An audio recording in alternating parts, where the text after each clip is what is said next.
It's so nice to see all your lovely faces. I'd love to introduce my friend Greg. He is just super, well, he's this AVM superhero, so that works out great. I'm so excited to hear him speak.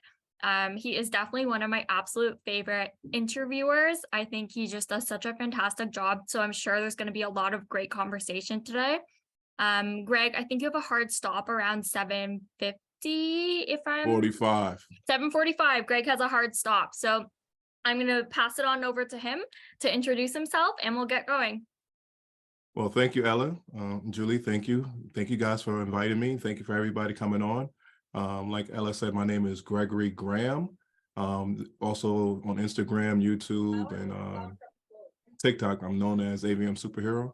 I do caregiver baskets across the United States. Each month, I give a caregiver a basket to show my appreciation for what they have done for us. I've been doing that for about 2.5 years now, so I think I have 30 right now, caregiver baskets I've been giving away. I also do 2 podcasts or video interviews, one on Instagram and one also on YouTube. One is called Death Taught Us How to Live, and the other one is called You're Too Young to Have a Stroke. But today, what I want to talk about is releasing those excuses that you have for recovery. And I just want to remind you and let you guys know that I'm not a professional. I do have my PhD in stroke recovery. That's about it. So everything I'm talking to you about is from my personal experience and what works for me. You might not agree with it, you might agree with it, but all I ask you to do is to sit down and to think about what I'm telling you here, because it might be beneficial for you in the long run with your stroke recovery or your brain trauma recovery. So with that being said, I have a quote I want to give you guys. A loser mentality is a complainers reality. And what do I mean by that? If you're constantly complaining and saying stories to yourself about how bad life is, and you've been dealt a bad hand because you had a stroke and now you have parts of your body is not working properly anymore, that is basically a loser mentality. You're not going to get what you want within your life if you keep on doing that to yourself. So there's a couple of things I want to bring to your attention that helped me move forward from my stroke recovery. As we first started, we talked about how our day is going on a scale of 1 to 10. I told you that my day is a 10. And the reason why I say that my day is a 10, because I don't really concentrate too much on my physical deficits anymore. I think about my mental and my spiritual awareness. And that has brought me to another peak in my life that I didn't know before I had my stroke. But after I had my stroke, once I understood this, my life got so much better. So let me get into what I'm talking about. There's the loser mentality or the loser mindset versus the go-doer mindset. Now, for me, the loser mindset or the woe is me mindset, there's always 3 things that these people actually do. One is always tell your stroke survivor story over and over again. 2 is to blame others for things that's happening to you within your life. And 3, complaining. So let me break down each one of these, and maybe this might be happening to you. Maybe this could be slowing down your progress for actually becoming stronger in your recovery, or maybe not, but something that you might want to take notice of. So the first thing I was talking about to you guys is telling your story. I know for me, before I got into support groups or dealing with people that had strokes, I used to tell my story a lot. But only thing that was actually benefiting is for me to feel a place of complacency so people could feel sorry for me. And that was the only thing that I was telling my story for. I kept on saying it, kept on saying it, kept on saying it. And then I started to realize if I didn't get the reaction that I expected, I got upset because people wasn't responding the proper way, saying, oh, I'm so sorry for you. oh, what can I do for you? And I felt like the victim.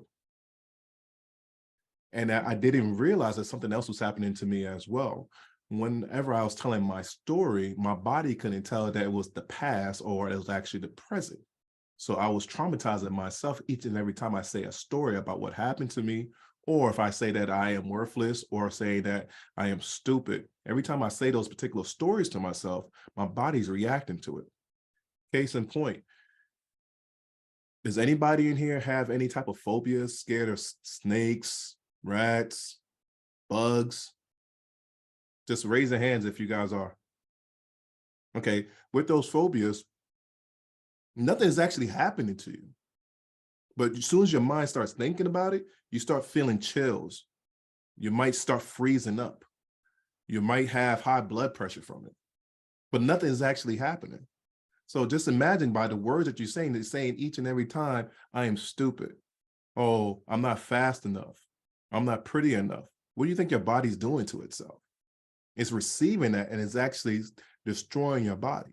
Like we as stroke survivors, we always tell each other, hey, we can't stress each other out. Don't do that. Don't put yourself in any type of situations, but you're doing it to yourself by saying it with your words because your body doesn't understand. It just receives the instructions from you and is actually adapting to it. So be careful with that. The next thing is talking about blaming others. Take responsibility for whatever happens to you. I know Coco, I know Ella, and most of myself, I'm not sure anybody else on here, are all AVM survivors. The talk around town in the medical field is that either you just got it somewhere or you was conceived with it. So if I wanted to blame anybody, I could blame my mom and my dad for making me being born with a AVM. Then I could be mad at them for the rest of my life. But what's the purpose of that? What is that going to do? I have to take accountability. Okay, this is the situation I've been put in, and there's a reason why I've been put in this situation. Now it's time for me to make something happen after this. Instead of being so upset with somebody that had nothing to do with my situation, just a freak act of nature that happened to us. So that's what you have to think about as well. Stop blaming other people for things that's not happening for you. Your doctor misdiagnosed you, or you're not getting the proper medical attention. Okay, that could be happening, but what are you doing to move forward? That's the question that you need to ask yourself. And the last thing I wanted to bring out with that is making excuses. Now, this is something that you guys probably don't even really recognize that you're doing, but you are doing it. And that brings me into something else as well. The biggest word for a person that makes excuses, do you guys know what that word is? Does anybody know what the word is for a person that makes excuses all the time? Any clue? Victim? Victim? No, that's good, but that's not what they actually say. They don't say I'm a victim. Wow. What do they actually say? They use the word but. They use the word but or can't.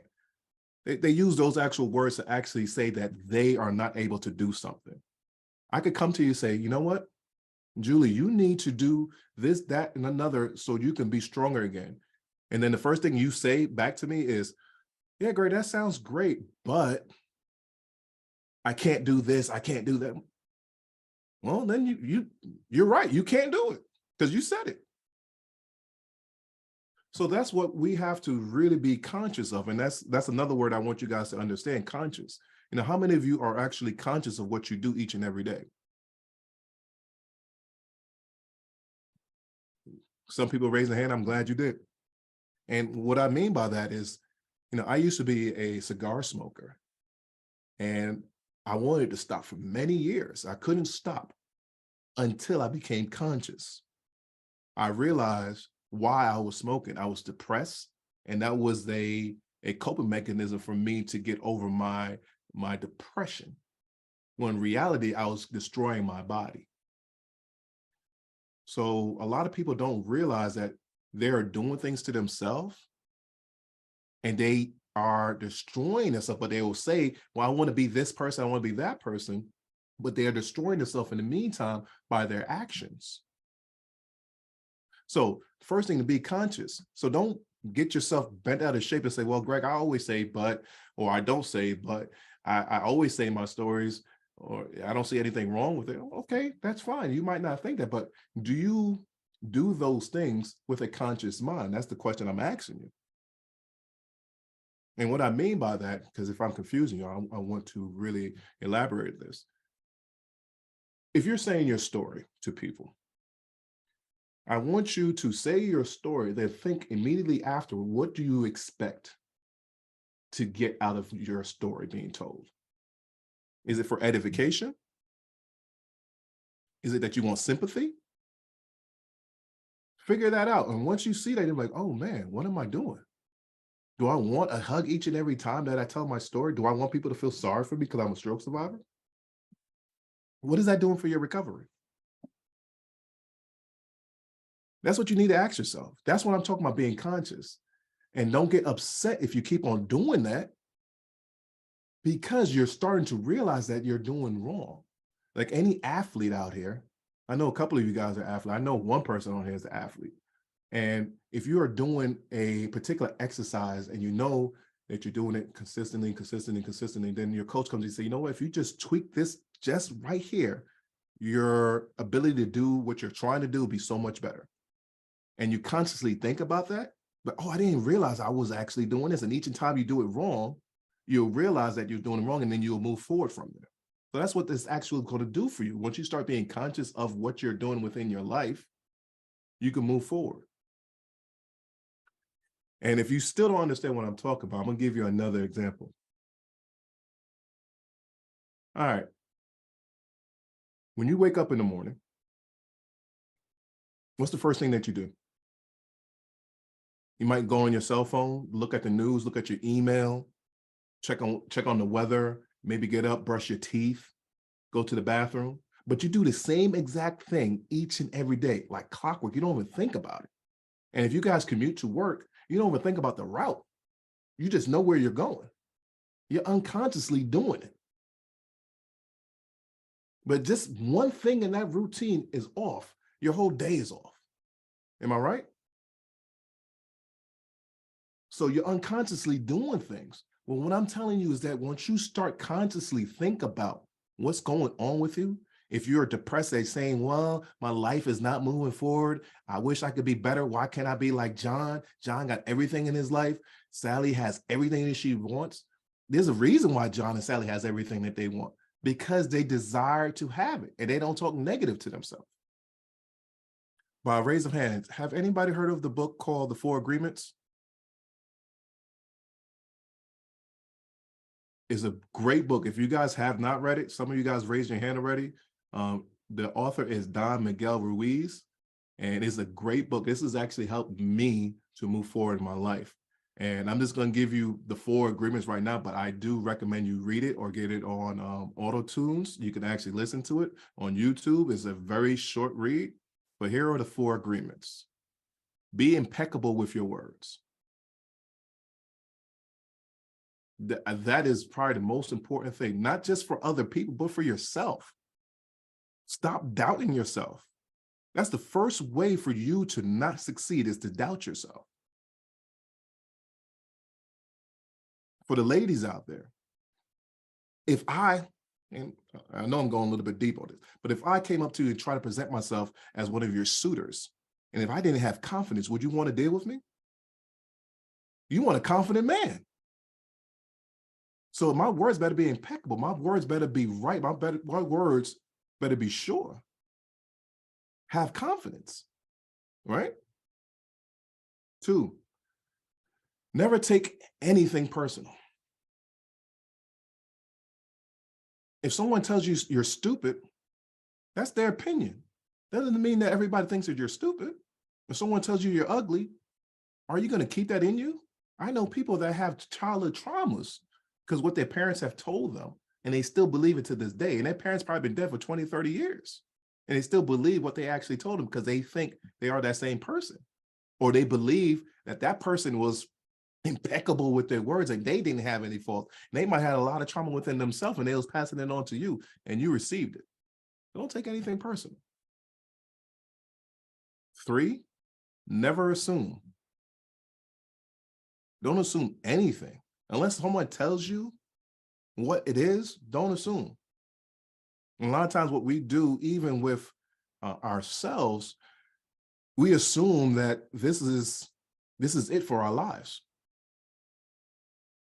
This is the best it's going to be. And then we stop. We stop working out. We stop mentally preparing ourselves for the day, and we shut down. And the fourth and probably the most important one is always do your best. No matter what it is, always do your best. If you're getting up, get up in the morning and be your best. Don't worry about what anybody else is doing, what the weather is like, how much money you have in your pocket. Always do your best. Because you and I all know that today could be our last day. And you don't want your last day on this earth and you didn't try your best to do whatever you wanted to do that day. I know for me, when I was first had my rupture, I was stuck in my bed for 6 weeks. I couldn't walk. I didn't know that day was the last day I was going to walk for 6 weeks. Who wants to be that way? You want to do your best each and every day. So when you get on your deathbed, you could be okay and fine. Like, okay, it's time for me to go. I'm good with this. You don't want to live with regrets. So how do you become conscious? If anybody's asking, are you guys asking that? How do you become conscious in your day-to-day living? For me, I did meditation.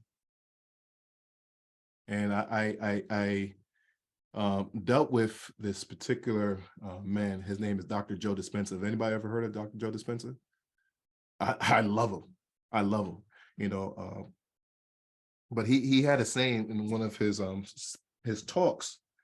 He said, people that have no time to meditate, meditation should take you about 15 minutes. And if you don't have no time in your day, you should meditate for an hour. You know, because it's so important for you to take time for yourself. Like, really think about that. How much time do you spend with yourself each and every day? Not worrying about the kids, not worrying about the job, not worrying about the dog, not worrying about your friends or family, but taking care of you. Like walking into an airplane, what do they tell you when they do the announcements before you take off? Make sure you put your oxygen mask on you first before you take care of anybody else. So it's the same thing for you to actually go on about your day. The first thing you have to do is take time for yourself. And once again, I'm not really concerned about your deficits because each and every one of us have some type of deficits. Some of them are invisible, some of them are visible. That's your personal thing that you have to deal with. What I'm dealing with right now is taking time for yourself and loving yourself. Because that's the most important thing. If you love yourself and taking time for yourself and being conscious of what you do day in and day out, knowing what food you put inside your body, how it affects you, noticing that if you sit on your phone all day for 3 or 4 hours and you realize, oh, my day has gone by, that's the reason why I probably don't have any time to do what I want to do for myself. Instead of saying, okay, I go to work each and every day to make a living and I don't have enough to actually feed my family or to go on vacations that I want to go on because I'm so dedicated to my job. Why don't you have time for yourself? Like, I'm gonna ask you guys this question and you guys please answer it as much as you can. So I'm assuming that each and every one of us had some type of brain trauma or a stroke. Am I right? All right. Some of you, or probably all of us, have pains each and every day. Do we? I know I do. Now, do you notice the parts of your body that feels good? Like, have you really thought about that? The part of your body that feel like, we notice the parts that have pain and we anguish over that all the time, but what about the part of the body that feels good? That feels great. Do you notice that? Or you take that for granted? So that's what we do with our being conscious. We take it for granted. We take it that our subconscious is going to take us in and out each and every day, and we don't have to worry about anything until it can't. That's when we worry about it. Why is that? Why don't we pay attention to our brain? The one thing that takes us from day in and day out, we don't take care of it. We don't worry about it. We don't consciously worry about the great things that it's doing for us, or our right hand that is so great that it can still write, or our eye that it can still see. Why don't we pay attention to that? That's what I do each and every day when I meditate. I close my eyes, I take deep breath, and I just come up my body. I guess metaphorically, I come up my body and I sense the great things inside of me. And they resonate, they shout at me. And that's how I start my day. But I do notice when I go and check out social media the first thing in the morning, or if I look at emails, or if I look at Netflix before I go to sleep at night, it travels along with me. Sometimes I might even have nightmares, or I might have a bad day because I set it off the wrong way. But once I take care of myself and start loving myself and being conscious of when I'm being mean to myself, my day goes much different. So that's what we have to do. We have to stop making excuses. Seriously, we have to stop making excuses for our recovery. Because once we stop doing that, we will recover. Not in the way that you might think. Because I don't know, me and Ella talked about this all the time, about the 2.0. I'm not bringing that up, Ella, so don't beat me up. But you're not that 2-year-old anymore. You do realize that you have different phases of your life.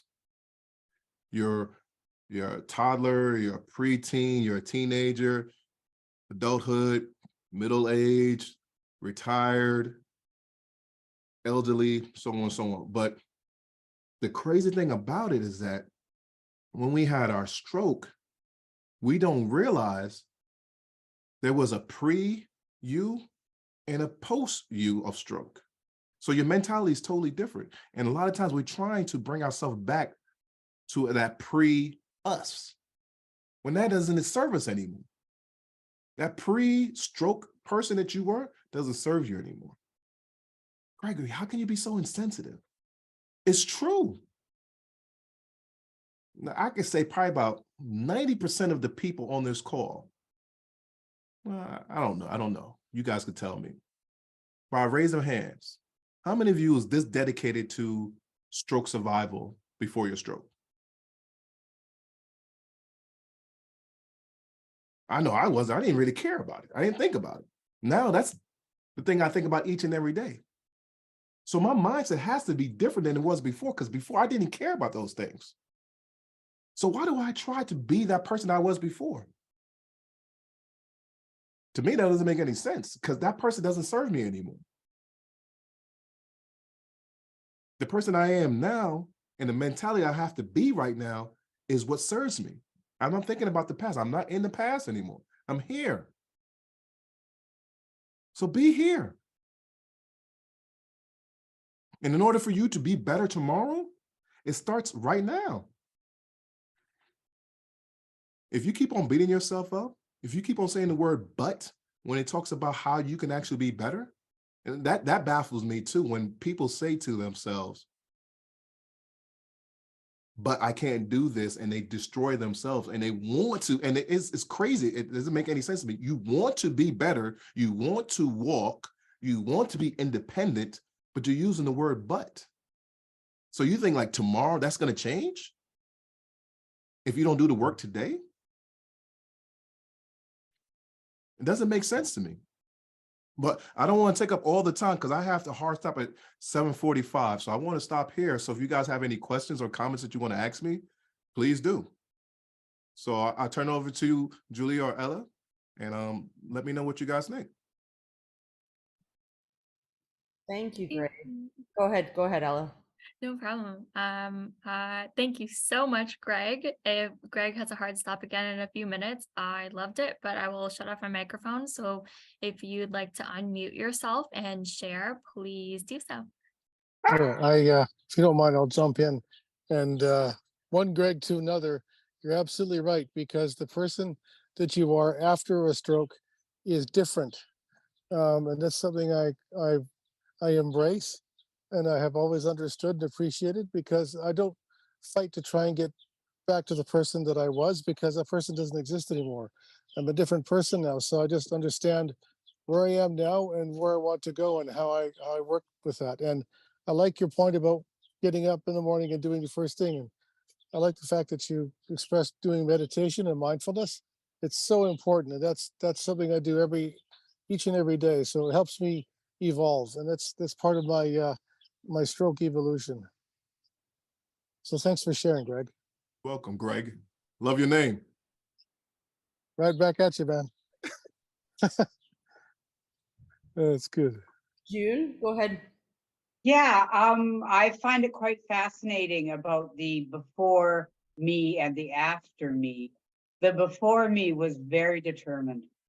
I was an athlete, competitive, and motivated, took action, didn't blame people, etc. So for me, the old me is still here, but in a different form.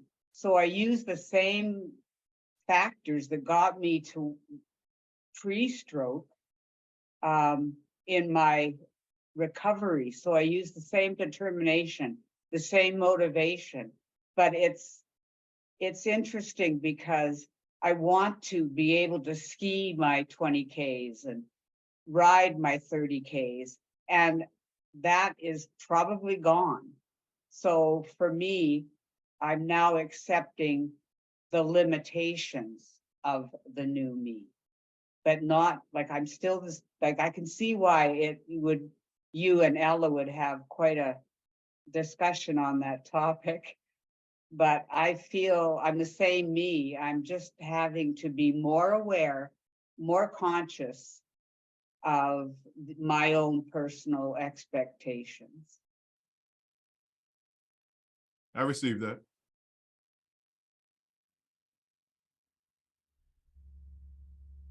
Awesome. Thanks, June. Thank you. I also want to point out, Greg, I don't know if you saw in the comments, Tashari said that was really good and helpful towards my recovery. Thank you. So, awesome. Oh, cool. You're welcome. Greg, so I'm 2.5 years out from my stroke. I'm grateful in that my deficits are mainly emotional. And they're all emotional, actually. But I very often wake up and, shit's hard. Shit's really hard. But I've been following you for 2.5 years now on Instagram, and probably 5 times a week, I just go to your page and find something that just helps me in the moment. And I just want to thank you for that. Thank you for being real. Thank you, man. That It's super really brings joy to my day. Thank you so much for saying that to me. I appreciate it. Now keep on doing it, Lord willing. Yes. How do we find you on Instagram? On Instagram, you can find me at AVM_superhero. I'm on YouTube as well as AVM Superhero. Matter of fact, I have a Great. show that I'm gonna have tonight. You can find me on YouTube on You're Too Young to Have a Stroke. It's the number 2, young, number 2 again, have a stroke. Great, thank you, Greg. You're welcome. Thank you for the presentation, Greg. You're I welcome. I really feel too that part of the new me and old me is more accepting my deficits and working with them, because if you just if I'm so preoccupied with the things I used to love to do and can't do now, I don't try to do new things and find new things that I love. Okay. But are you happy with your life? That's the question. Are you happy with your life? And do you understand that you still have a purpose here? No matter how we sound, or how we look, or how we feel, we still have life. And I just got one more thing, because I gotta go in 1 minute. I went to a nonprofit organization fundraiser gala for people that have AVMs, and there was giving me an award for being the AVM Warrior of the Year. And I had to walk through a corridor, and within that corridor, I was seeing pictures of children that died from AVMs. And that let me know right there that whatever happened to me is fine. Because we have parents that lost their children. I saw a picture of a 6-month-old child that died from an AVM rupture. So I'm good. I have no complaints. I'm not gonna put any negative things on me. Well, I have neuropathy right now. I can't feel my toes, but I'm good. Life is great. Every day is great. Every day above dirt is great. Everybody, Laughing Stroke, thank you guys so much for allowing me to talk to you guys. I hope that you guys invite me to come back again. I really love doing this stuff. And Amanda, I really appreciate you saying those kind words to me. That really made my day. And I thank you so much, everybody. Have a good night. Thanks, Greg. I'll be following you, Thanks, so talk Greg. soon. That was great.